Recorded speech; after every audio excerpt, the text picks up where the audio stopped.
May it please the court. Opposing counsel, members of the jury, the state has the wrong man.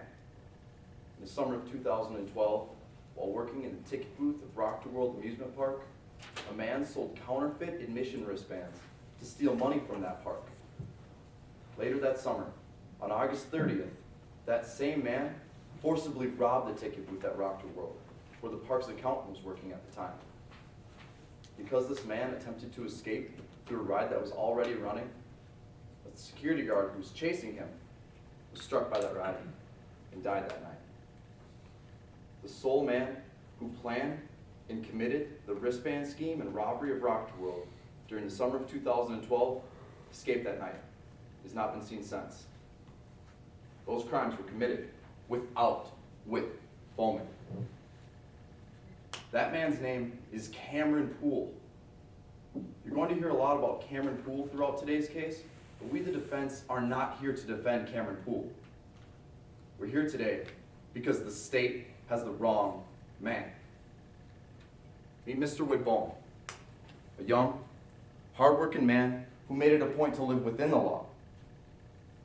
Regardless of his non-involvement, the state has brought forth charges upon Mr. Bowman of theft by deception for Cameron Poole's wristband scheme and of robbery in the first degree for Cameron Poole's robbery of Rock to World on August 30th, 2012.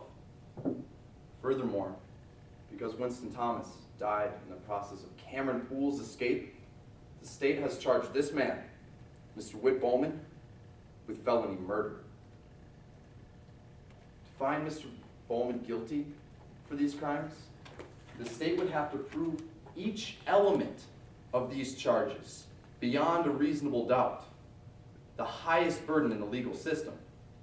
The state would have to show that Mr. Bowman acted in complicity with Cameron Poole, meaning that he aided Cameron Poole in the planning or commission of these crimes with the same level of intent as the crime's principal actor, Cameron Poole.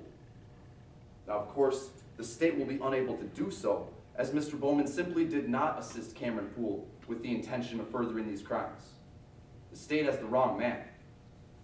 And we will be calling two other witnesses, other than Mr. Bowman himself, to further corroborate this.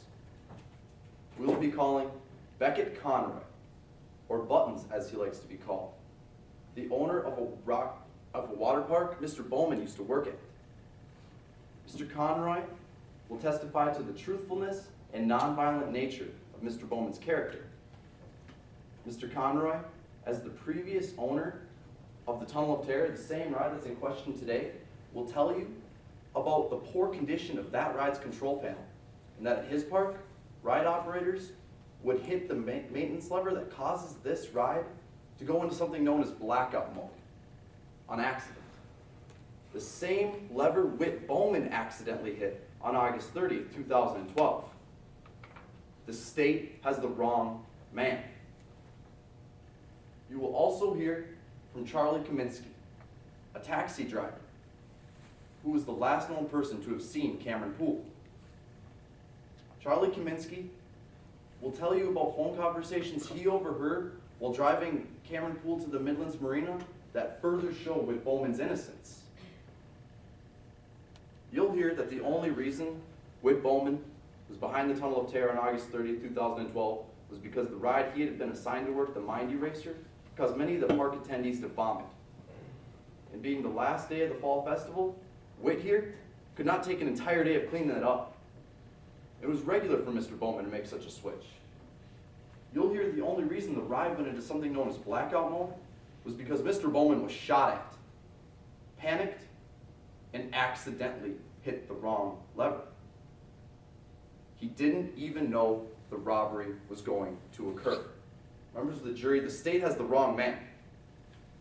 And upon deliberation, if you have not been proven beyond a reasonable doubt each element of these charges that Mr. Bowman aided Cameron Poole with the same level of intent as the crime's principal actor, Cameron Poole, it is your responsibility to find Mr. Whit Bowman not guilty. We are confident that this will be the case because the state has the wrong man.